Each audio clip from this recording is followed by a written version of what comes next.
बहुत शुभकामनाएं।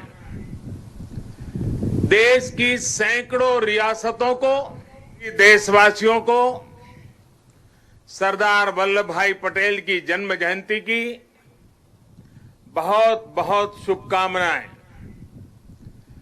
देश की सैकड़ों रियासतों को, राजे रजवाड़ों को एक करके देश की विविधता को आजाद भारत की शक्ति बनाकर सरदार पटेल ने हिंदुस्तान को वर्तमान स्वरूप दिया।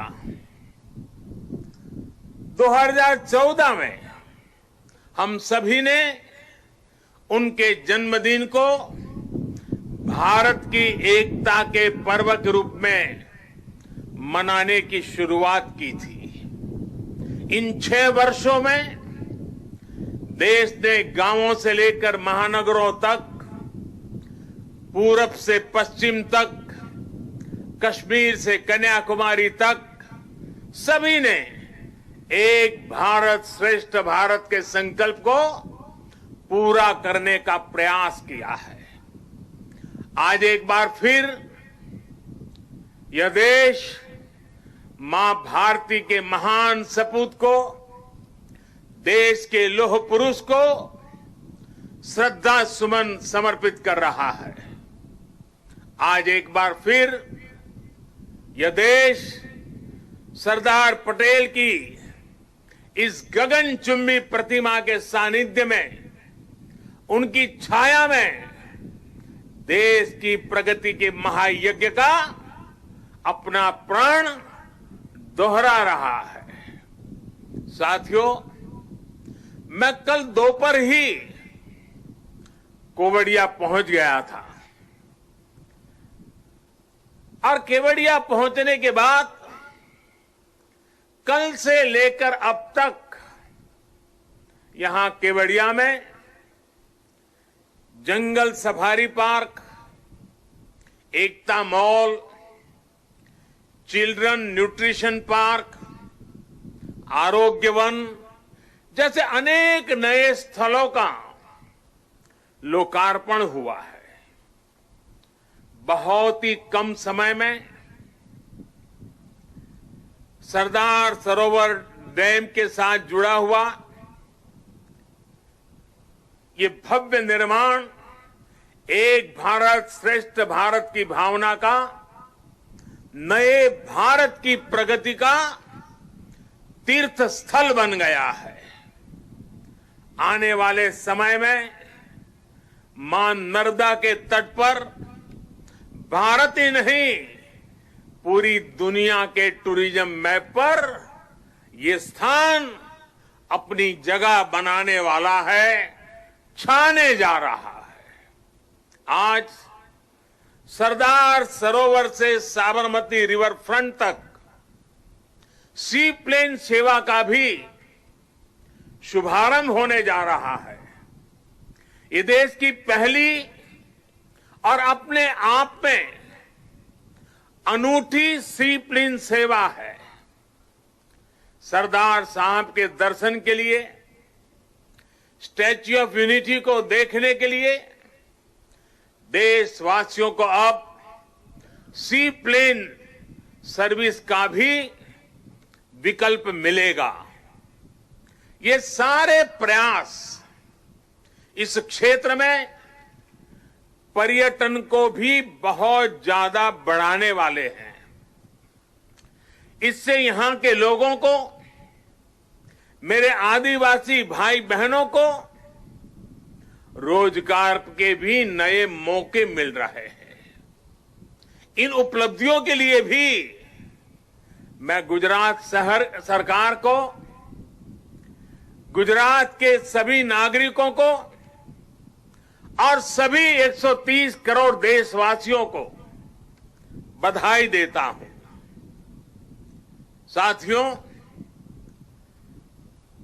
कल जब मैं सारे क्षेत्रों पे पूरे दिन जा रहा था और वहां गाइड के रूप में यहीं आसपास के गांव की हमारी बेटियां जिस कॉन्फिडेंस के साथ, जिस गहराई के साथ सभी सवालों के जानकारी के साथ त्वरित उत्तरों के साथ मुझे गाइड कर रही थी, मैं सच में बताता हूं, मेरा मस्तक ऊंचा हो गया। मेरे देश की, गांव की आदिवासी कन्याओं का ये सामर्थ्य, उनकी एक क्षमता अभिभूत करने वाली थी। मैं उन सभी बच्चों को इतने कम समय में उन्होंने जो महारत हासिल की है और इसमें एक नया, एक प्रकार से एक्सपर्टाइज को जोड़ा है, प्रोफेशनलिज्म को जोड़ा है, मैं उनको भी आज हृदय से मेरी इन आदिवासी बेटियों को बहुत बहुत बधाई देता हूं। साथियों, ये भी अद्भुत संयोग है कि आज ही महर्षि वाल्मीकि जयंती भी है। आज हम भारत की जिस सांस्कृतिक एकता का दर्शन करते हैं, जिस भारत को अनुभव करते हैं, उसे और जीवंत और ऊर्जावान बनाने का काम सदियों पहले आदि कवि महर्षि वाल्मीकि ने ही किया था। भगवान राम के आदर्श, राम के संस्कार अगर आज भारत के कोने कोने में हमें एक दूसरे से जोड़ रहे हैं, तो इसका बहुत बड़ा श्रेय भी महर्षि वाल्मीकि जी को ही जाता है। राष्ट्र को, मातृभूमि को सबसे बढ़कर मानने का महर्षि वाल्मीकि का जो उद्घोष था, जननी जन्म भूमिश्च स्वर्गादपि गरीयसी, ये जो मंत्र था, वही आज राष्ट्र प्रथम, इंडिया फर्स्ट का उस संकल्प का मजबूत आधार है। मैं सभी देशवासियों को महर्षि वाल्मीकि जयंती के भी हृदय से हार्दिक शुभकामनाएं देता हूं। साथियों, तमिल भाषा के महाकवि और स्वतंत्र सेनानी सुब्रमण्यम भारती ने लिखा था, मन्नुम इमयमले अंगल मलइये मालिल मिदुहिदु पोल परिधु इल्लेये इन्नरू नीर गंगे आरेंगेल आरे इंगिथन मानबीर एदिरेदु वेरे पन्नरूम उपनिट नुल्लेंगल नुले पार मिसे एधोरु नुल इधु बोले पोन नोलिर भारत नांडेगल नाडे पोट रुवोम इंगते एमक्की कल्ले इड़े। सुब्रमण्यम भारती जी की जो कविता है, उसका भावार्थ हिंदी में जो मिलता है, दूर सुदूर क्षेत्रों के बारे में जो वर्णन है, वो भी इतना ही प्रेरक है। सुब्रमण्यम भारती जी ने जिस भाव को प्रकट किया है, दुनिया की सबसे पुरातन भाषा तमिल भाषा में किया है, और क्या अद्भुत मां भारती का वर्णन किया है। सुब्रमण्यम भारती जी के उस कविता के भाव है, चमक रहा उत्तुंग हिमालय, चमक रहा उत्तुंग हिमालय, यह नगराज हमारा ही है। जोड़ नहीं धरती पर जिसका, जोड़ नहीं धरती पर जिसका, वह नगराज हमारा ही है। नदी हमारी ही है गंगा, प्लावित करती मधुरस धारा, बहती है क्या कहीं और भी ऐसी पावन कलकल धारा।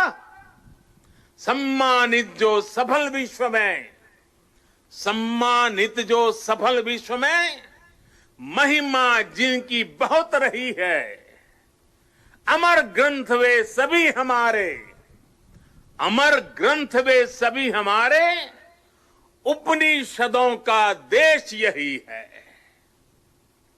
गाएंगे यश हम सब इसका, गाएंगे यश हम सब इसका, यह है स्वर्णिम देश हमारा। आगे कौन जगत में हमसे, गुलामी के कालखंड में भी सुब्रमण्यम भारती जी का विश्वास देखिए, वो भाव प्रकट करते हैं, आगे कौन जगत में हमसे, आगे कौन जगत में हमसे, यह है भारत देश हमारा, यह है भारत देश हमारा। भारत के लिए इस अद्भुत भावना को आज हम यहां मां नर्मदा के किनारे सरदार साहब की भव्य प्रतिमा की छांव में और करीब से महसूस कर सकते हैं। भारत की यही ताकत हमें हर आपदा से, हर विपत्ति से लड़ना सिखाती है और जीतना भी सिखाती है। आप देखिए, पिछले साल से ही जब हम आज के दिन एकता दौड़ में शामिल हुए थे, तब किसी ने कल्पना नहीं की थी कि दुनिया, पूरी मानव जात को कोरोना जैसी वैश्विक महामारी का सामना करना पड़ेगा। ये आपदा अचानक आई, इसने पूरे विश्व में मानव जीवन को प्रभावित किया है, हमारी गति को प्रभावित किया है। लेकिन इस महामारी के सामने देश ने, 130 करोड़ देशवासियों ने जिस तरह अपने सामूहिक सामर्थ्य को, अपनी सामूहिक इच्छा शक्ति को साबित किया है, वह अभूतपूर्व है। इतिहास में उसकी कोई मिसाल नहीं है। कोरोना वॉरियर्स के सम्मान में 130 करोड़ देशवासियों ने एक होकर कश्मीर से कन्याकुमारी, लेह से लक्षद्वीप, अटक से कटक, कच्छ से कोहिमा, त्रिपुरा से सोमनाथ, 130 करोड़ देशवासियों ने एक होकर जो जज्बा दिखाया, एकता का जो संदेश दिया, उसने 8 महीने से हमें इस संकट के सामने जूझने की, लड़ने की और विजय पथ पर आगे बढ़ने की ताकत दी है। देश ने उनके सम्मान के लिए दिए जलाए, सम्मान व्यक्त किया। हमारे कोरोना वॉरियर्स, हमारे अनेक पुलिस के होनहार साथियों ने दूसरों का जीवन बचाने के लिए अपने जीवन का बलिदान दे दिया। आजादी के बाद मानव सेवा के, सुरक्षा के लिए जीवन देना इस देश के पुलिस बेड़े की विशेषता रही है। करीब करीब 35,000 मेरे पुलिस बेड़े के जवानों ने आजादी के बाद बलिदान दी है। लेकिन इस कोरोना कालखंड में सेवा के लिए, दूसरे की जिंदगी बचाने के लिए मेरे पुलिस के बेड़े के जवानों ने, कईयों ने सेवा करते करते खुद को ही समर्पित कर दिया। इतिहास कभी इस स्वर्णिम पल को कभी भुला नहीं सकेगा और पुलिस बेड़े के जवानों को ही नहीं 130 करोड़ देशवासियों को पुलिस बेड़े के वीरों के एक समर्पण भाव को हमेशा नतमस्तक होने के लिए प्रेरित करेगा। साथियों, ये देश की एकता की ही ताकत थी कि जिस महामारी ने दुनिया के बड़े बड़े देशों को मजबूर कर दिया, भारत ने उसका मजबूती से मुकाबला किया है। आज देश कोरोना से उभर भी रहा है और एकजुट होकर आगे भी बढ़ रहा है। ये वैसे ही एकजुटता है जिसकी कल्पना लौह पुरुष सरदार वल्लभ भाई पटेल ने की थी। हम सभी की ये एकजुटता कोरोना के इस संकट काल में लौह पुरुष सरदार वल्लभ भाई पटेल को सच्ची श्रद्धांजलि है। साथियों, विपदाओं और चुनौतियों के बीच भी देश ने कई ऐसे काम किए हैं जो कभी असंभव मान लिए गए थे। इसी मुश्किल समय में धारा 370 हटने के बाद, आर्टिकल 370 हटने के बाद कश्मीर ने समावेश का 1 साल पूरा किया। 31 अक्टूबर को ही, आज से 1 साल पहले ये कार्यरत हुआ था। सरदार साहब जीवित थे। बाकी राजे रजवाड़ों के साथ ये काम भी अगर उनके जिम्मे होता तो आज इतने सारा आजादी के इतने वर्षों के बाद ये काम करने की नौबत मुझ पे नहीं आती। लेकिन सरदार साहब का वो काम अधूरा था। उन्हीं की प्रेरणा से 130 करोड़ देशवासियों को उस कार्य को भी पूरा करने का सौभाग्य मिला है। कश्मीर के विकास में जो बाधाएं आ रही थी, उन्हें पीछे छोड़कर अब कश्मीर विकास के नए मार्ग पर बढ़ चुका है। चाहे नॉर्थ ईस्ट में शांति की बहाली हो या नॉर्थ ईस्ट के विकास के लिए उठाए जा रहे कदम, आज देश एकता के नए आयाम स्थापित कर रहा है। सोमनाथ के पुनर्निर्माण सरदार पटेल ने भारत के सांस्कृतिक गौरव को लौटाने का जो यज्ञ शुरू किया था, उसका विस्तार देश ने अयोध्या में भी देखा है। आज देश राम मंदिर पर सुप्रीम कोर्ट के फैसले का साक्षी बना है और भव्य राम मंदिर को बनते भी देख रहा है। साथियों, आज हम 130 करोड़ देशवासी मिलकर एक ऐसे राष्ट्र का निर्माण कर रहे हैं जो सशक्त भी है और सक्षम भी हो, जिसमें समानता भी हो और संभावनाएं भी हो। सरदार साहब भी कहते थे, और सरदार साहब के शब्द हैं, दुनिया का आधार किसान और मजदूर है।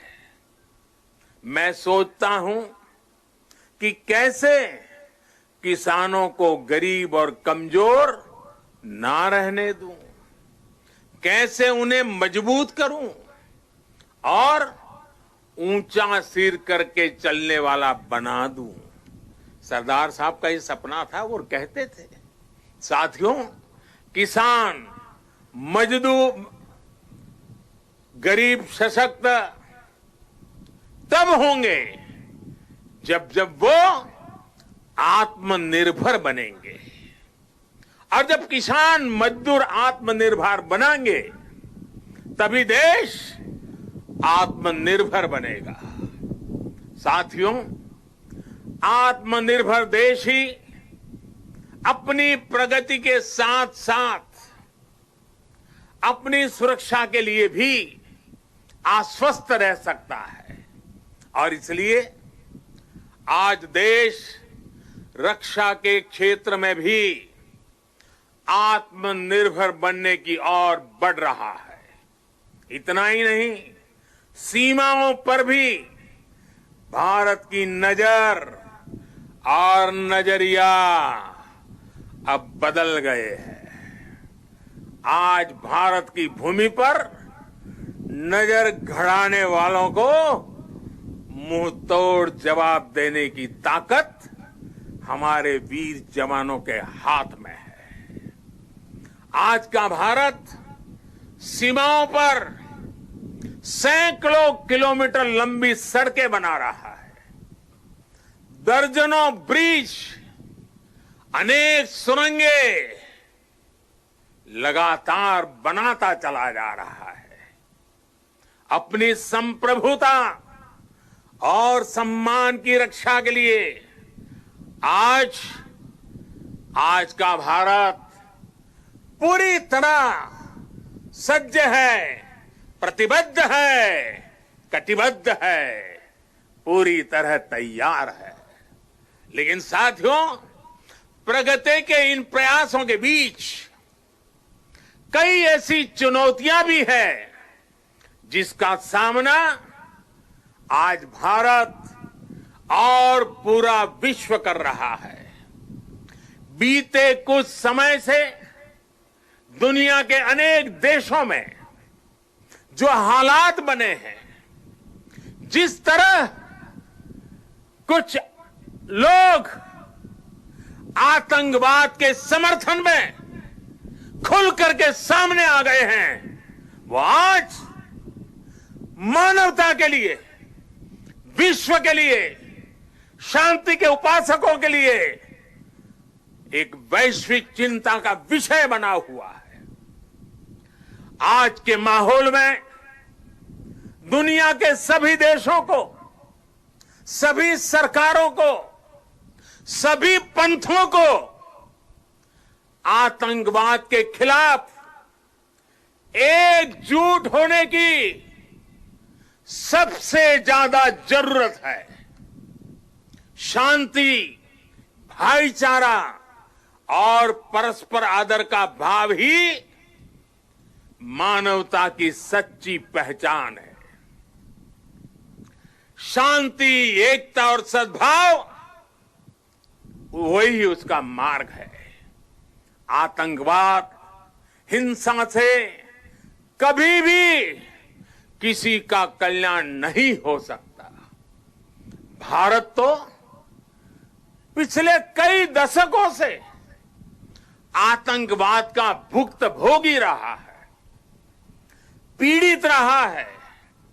भारत ने अपने हजारों वीर जवानों को खोया है, अपने हजारों निर्दोष नागरिकों को खोया है, अनेक माताओं के लाल खोए हैं, अनेक बहनों के भाई खोए हैं। आतंक की पीड़ा को भारत भली भांति जानता है। भारत ने आतंकवाद को हमेशा अपनी एकता से, अपनी दृढ़ इच्छा शक्ति से जवाब दिया है। आज पूरे विश्व को भी एकजुट होकर हर उस ताकत को हराना है जो आतंक के साथ है, जो आतंकवाद को बढ़ावा दे रही है। साथियों, भारत के लिए तो एकता के मायनों का विस्तार हमेशा से बहुत ज्यादा रहा है। हम तो वो लोग हैं जिनको प्रेरणा मिली है, सर्वे भवन्तु सुखिनः। हम वो लोग हैं जिन्होंने आत्मसात किया है वसुधैव कुटुंबकम की। यही तो हमारी जीवन धारा है। भगवान बुद्ध से लेकर महात्मा गांधी तक भारत ने समूचे विश्व को शांति और एकता का संदेश दिया है। साथियों, राष्ट्रकवि रामधारी सिंह दिनकर जी ने लिखा है, भारत एक विचार, भारत एक विचार, स्वर्ग को भू पर लाने वाला। भारत एक विचार, स्वर्ग को भू पर लाने वाला।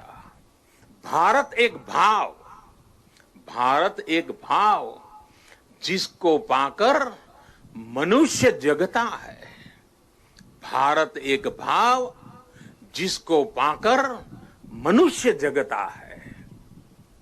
हमारी ये राष्ट्र हमारे विचारों से, हमारी भावनाओं से, हमारी चेतनाओं से, हमारे प्रयासों से हम सबसे मिलकर ही बनता है।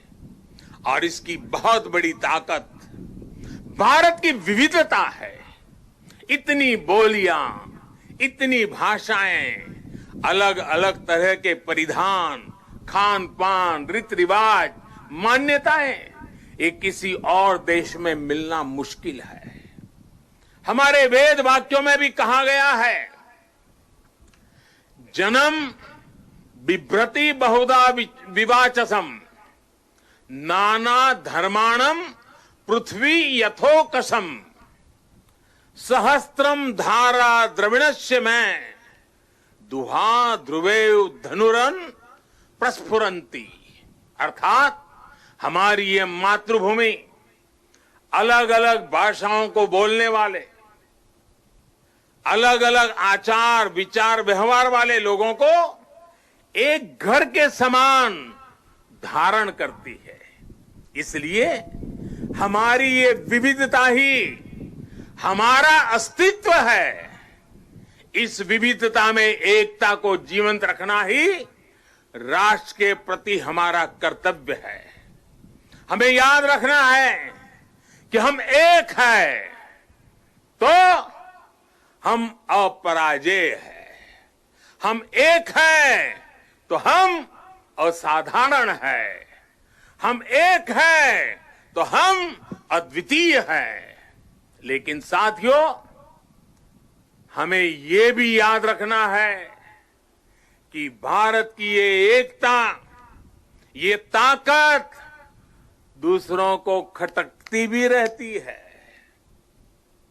हमारी इस विविधता को ही वो हमारी कमजोरी बनाना चाहते हैं।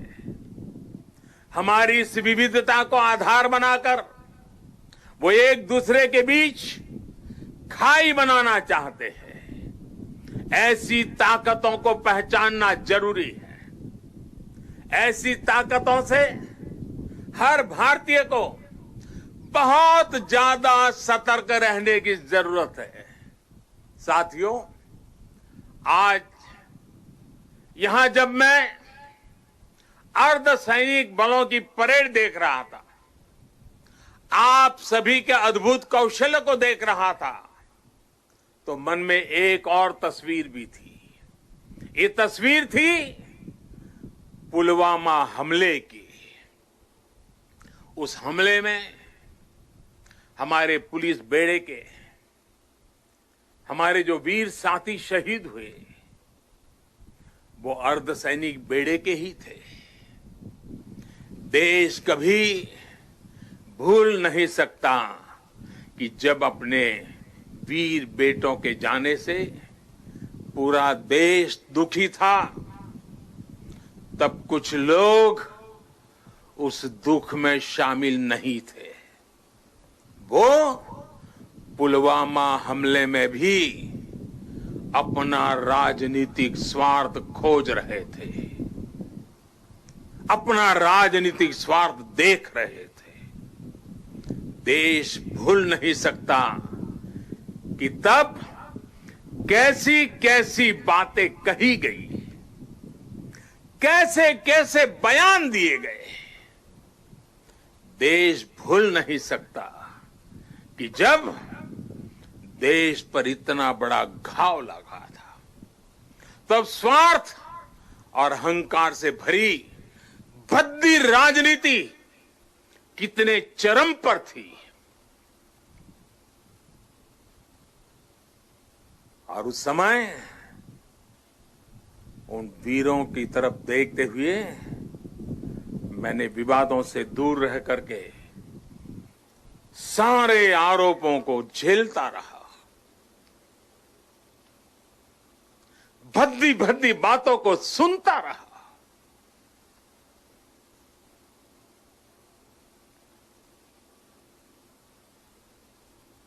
मेरे दिल पर वीर शहीदों का गहरा घाव था, लेकिन पिछले दिनों पड़ोसी देश से जो खबरें आई है, जिस प्रकार वहां की संसद में सत्य स्वीकारा गया है, उसने इन लोगों के असली चेहरों को देश के सामने ला दिया है। अपने निहित स्वार्थ के लिए, राजनीतिक स्वार्थ के लिए ये लोग किस हद तक जा सकते हैं। पुलवामा हमले के बाद की गई राजनीति इसका बहुत बड़ा उदाहरण है। मैं ऐसे राजनीतिक दलों से, ऐसे लोगों से आग्रह करूंगा, और आज के समय में जरा विशेष आग्रह करूंगा, और सरदार साहब के प्रति अगर आपकी श्रद्धा है तो इस महापुरुष की इस विराट प्रतिमा के सामने से आपको आग्रह करूंगा कि देश हित में, देश की सुरक्षा के हित में, हमारे सुरक्षा बलों के मनोबल के लिए कृपा करके ऐसी राजनीति न करें, ऐसी चीजों से बचें। अपने स्वार्थ के लिए जाने अनजाने आप देश विरोधी ताकतों की उनके हाथों में खेलकर, उनका मोहरा बनकर न आप देश का हित कर पाएंगे और न ही अपने दल का। साथियों, हमें ये हमेशा याद रखना है कि हम सभी के लिए अगर सर्वोच्च कोई बात है तो वो है सर्वोच्च हित, देश हित। सर्वोच्च हित, देश हित। जब हम सबका हित सोचेंगे तभी हमारी भी प्रगति होगी, तभी हमारी भी उन्नति होगी। भाइयों और बहनों, आज अवसर है कि इस विराट भव्य व्यक्तित्व के चरणों में हम उसी भारत के निर्माण का संकल्प दोहराएं जिसका सपना सरदार वल्लभ भाई पटेल ने देखा था। एक ऐसा भारत जो सशक्त होगा, समृद्ध होगा और आत्मनिर्भर होगा। आइए इस पावन अवसर पर हम फिर से राष्ट्र के प्रति अपने समर्पण को दोहराएं। आइए सरदार पटेल के चरणों में नतमस्तक होकर हम ये प्रतिज्ञा लें कि देश का गौरव और मान बढ़ाएंगे, इस देश को नई ऊंचाइयों पर ले जाएंगे। इसी संकल्प के साथ सभी देशवासियों को एकता पर्व की एक बार फिर से बहुत बहुत शुभकामनाएं देता हूं। आदरपूर्वक सरदार साहब को नमन करते हुए, श्रद्धापूर्वक सरदार साहब को श्रद्धांजलि देते हुए मैं देशवासियों को वाल्मीकि जयंती की शुभकामनाएं, सरदार साहब की जयंती की शुभकामनाओं के साथ मेरी वाणी को विराम देता हूं। बहुत बहुत धन्यवाद।